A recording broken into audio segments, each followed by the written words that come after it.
Slogan অত্যন্ত কঠিন। মনে রাখতে হবে, ডিসেম্বরে নির্বাচন না হলে উড়ান্ত শকুন বাংলার মাটি আবার খাবে খাবে। আপনারা কি হতে দেবেন? করার জন্য প্রস্তুত আছে? বলা হয় একটা দল চায়, 4 কোটি পরিবার বাংলার, সবাই চায়, সবাই নির্বাচন চায়। আমরা আর একটা স্লোগান দেব। রহমানের শাহাদাত বার্ষিকীর এই আলোচনা সভায় উপস্থিত আমাদের শ্রদ্ধেয় শিক্ষক, রাজনৈতিক শিক্ষক অ্যাডভোকেট আবুল কালাম আকন, উপস্থিত রাজপথ থেকে উঠে আসা নেতৃত্ব, গাজী ওয়াহিদুজ্জামান লালু, জেলা বিএনপির সদস্য সচিব সহ নেতৃবৃন্দ, ভাইয়েরা, বোনেরা, আসসালামু আলাইকুম। দীর্ঘক্ষণ আমরা আলোচনা শুনেছি শহীদ রাষ্ট্রপতি জিয়াউর রহমানের সেই দিনগুলো, বাল্যকাল থেকে তার পরিপূর্ণ দিনগুলোর সম্পর্কে আলোচিত হয়েছে। প্রিয় বন্ধুগণ, একথা অনিশ্চয়, বাংলাদেশের ইতিহাসে 1971 সালে কালুরঘাট বেতার কেন্দ্র থেকে শহীদ রাষ্ট্রপতি জিয়াউর রহমান স্বাধীনতা ঘোষণা না করলে বাংলাদেশের ইতিহাস পাল্টে যেতেও পারত। কারণ যাদের উপরে দায়িত্ব ছিল সেই সময় স্বাধীনতাকে সামনে নিয়ে আসা ছাত্র জনতা, কৃষক, শ্রমিক, মেহনতি মানুষ উন্মুখ হয়ে আছে, কারণ বাংলাদেশকে স্বাধীন দেখতে চায়। 1947 সালের একটি ভুল তত্ত্বের উপর 2 নেশন থিওরিতে পাকিস্তান এবং ভারত সৃষ্টি হয়েছে। যদিও বাঙালির অধিকাংশ নেতা, শেরে বাংলা ফজলুল হক সহ নেতৃবৃন্দ কলকাতাকে আমাদের অংশ হিসেবে ধারণ করে দীর্ঘদিন কলকাতায় অবস্থান করেছিলেন, কিন্তু কলকাতা আমাদেরকে দেওয়া হয়নি। সেই ইতিহাস অনেক লম্বা। প্রিয় বন্ধুগণ, 1971 থেকে শুরু করে জুলাই বিপ্লব পর্যন্ত যারা শহীদ হয়েছেন সকলের রুহের মাগফিরাত কামনা করে আমি 2-1টি কথা বলতে চাই। আমি বলতে চাই, 3.5 বছরের শাসন আমলে শহীদ রাষ্ট্রপতি জিয়াউর রহমান মুক্তিযুদ্ধ ঘোষণা করে কিন্তু বেড়াকে চলে গেছেন। তিনি ক্ষমতায় আসেননি। জনতার প্রয়োজনে, দেশের প্রয়োজনে ভারতীয় আগ্রাসন বাদকে ঠেকাতে সেই দিনটি আপনাদের মনে আছে? যশোর রোড থেকে একটি মিছিল ঢাকার উদ্দেশ্যে রওনা দিয়েছিল আবারও স্বৈরাচারকে ফিরিয়ে আনার জন্য। সেই সময় সিপাহী জনতা বিপ্লবের মধ্য দিয়ে শহীদ রাষ্ট্রপতি জিয়াউর রহমান ক্ষমতায় আসতে বাধ্য হয়। জিয়াউর রহমান এমন ব্যক্তি, 3.5 বছরের একটু বেশি সময় শাসন আমলে বাংলাদেশ থেকে সেই তলাবিহীন ঝুড়িকে আবার সম্পূর্ণ ঝুড়িতে রূপান্তরিত করেছেন, ঠিক কিনা? বাংলাদেশকে স্বনির্ভর করেছেন, খাল খনন করে গ্রামে গ্রামে হেঁটেছেন। সেটা কিন্তু শুধু খাল খনন ছিল না, মানুষের সাথে সম্পৃক্ততা। অনেকে বলে তিনি রাজনীতিকে ডিফিকাল্ট করতে চেয়েছে। হ্যাঁ, তিনি বলেছেন নেতার কর্মীর কাছে যাবে, জনগণের কাছে যাবে, জনগণ তার কাছে আসবে না। সে কারণেই তো গ্রামে গ্রামে ঘুরে তিনি উৎপাদনমূলক শিক্ষা ব্যবস্থা, স্বনির্ভর বাংলাদেশ, স্বনির্ভর কৃষি, সেই কথা মানুষের মধ্যে রেখেছেন। তিনি অদ্ভুত এবং তার যে সততা, এই সততা, দৃঢ়তা এবং সাহসের কারণে বিশ্ববরেণ্য একজন রাজনীতিবিদ হিসেবে তিনি আবির্ভূত হয়েছেন।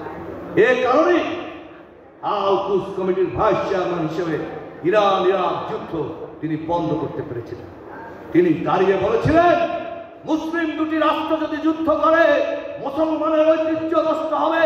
মুসলিম যদি দুটো দেশে দুটো পরশক্তি তাদেরকে শেষ করার জন্য দাঁড়িয়েছে, এ যুদ্ধে হতে দেওয়া যাবে না।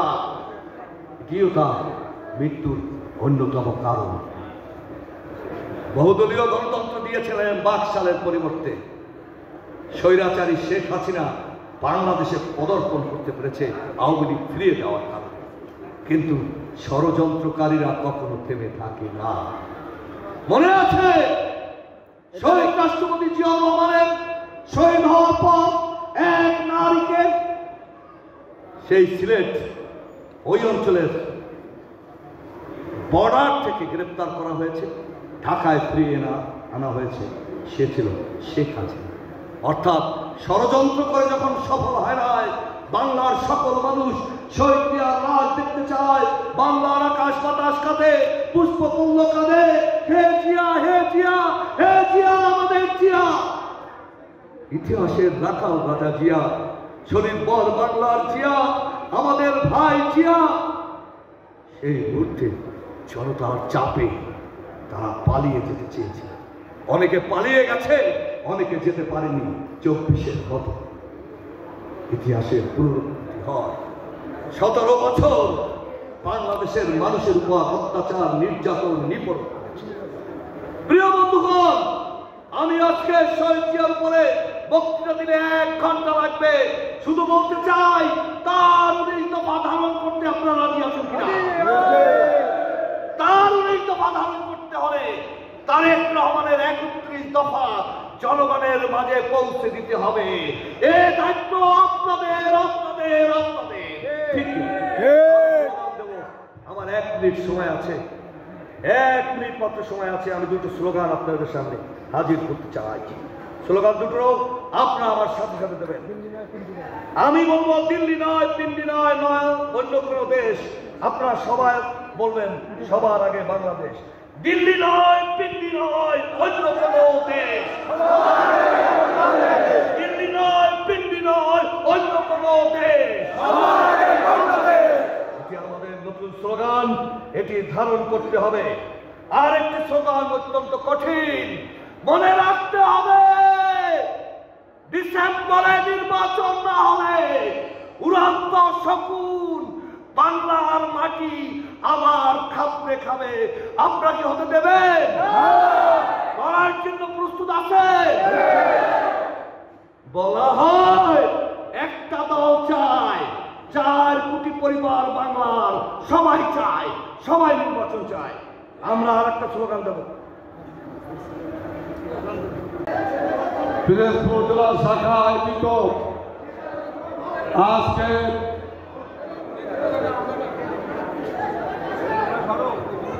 শহীদ রাষ্ট্রপতি জিয়াউর রহমান বাংলাদেশের প্রথম রাষ্ট্রপ্রধান, বাংলাদেশের মহান স্বাধীনতার ঘোষক, বীর মুক্তিযোদ্ধা, বাংলাদেশ জাতীয় দলের প্রতিষ্ঠাতা চেয়ারম্যান জনাব শহীদ জিয়াউর রহমানের 44তম প্রতিষ্ঠা বার্ষিকী উপলক্ষে আজকে জেলা বিএনপি আয়োজিত আজকের এই আলোচনা সভায় সভাপতি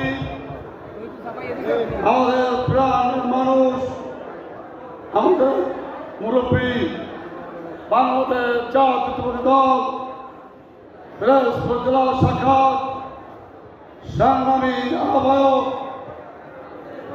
সাবেক জাতীয়তাবাদী ছাত্র দলের সোনালী ফসল জনাব অধ্যক্ষ জননেতা আলমগীর হোসেন, উপস্থিত পিরোজপুর জেলা বিএনপির সংগ্রামী সদস্য, আজকের এই অনুষ্ঠানের আহ্বায়ক, আমাদের প্রাণপ্রিয় নেতা, সকলের মুরব্বী জনাব অ্যাডভোকেট আবুল কালাম আকন, উপস্থিত বাংলাদেশ জাতীয়তাবাদী দল প্রবক্তা, জাতীয়তাবাদী দলের প্রতিষ্ঠাতা বীরোত্তম শহীদ রাষ্ট্রপতি জিয়াউর রহমানের 44তম শাহাদত বার্ষিকী উপলক্ষে জেলা বিএনপি কর্তৃক আয়োজিত আজকের এই আলোচনা সভার সম্মানিত সভাপতি পিরোজপুর জেলা বিএনপির